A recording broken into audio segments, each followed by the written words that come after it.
отстрани. 360 метра дълъг тунел. Този е малък, да. Но все пак, трилентов тунел. А на нас ни трябва двулентов. Една насам, едно натам за Кресненското дефиле. А времето е разкошно.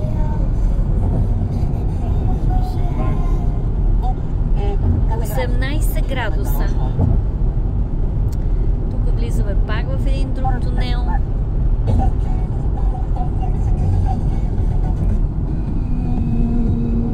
И да кажем чао на Пелопонес. Отдавна вече минахме Коринския залив. Но ето пак влизаме в един друг тунел. Трилентов тунел. Не, срам да ви е. Ние нямаме еднолентов, те трилентови.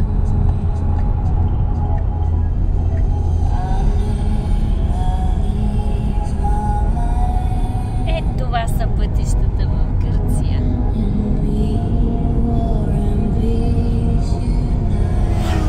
И днешния ден е 4 февруари. Тоест, какво ви плаши лошото време? Какво ви плаши зимата, за да пътувате? Какво ви спират, за да пътувате? Пътувайте, защото това е и изглежда най-хубавия сезон за извънсезонно пътуване.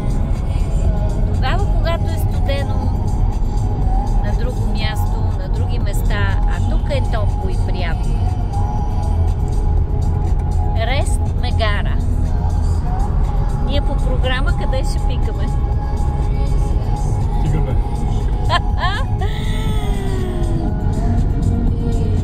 Ето ги малките островчета.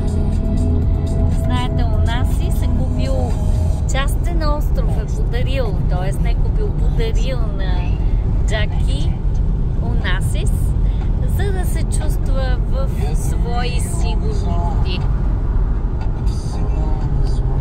Но въпреки всичко, пак папараците успяват да заснемат кадри от острова и от Джаки. И сега това пред нас какво е? Мерапа. Мерапа. Тоест, още не сме в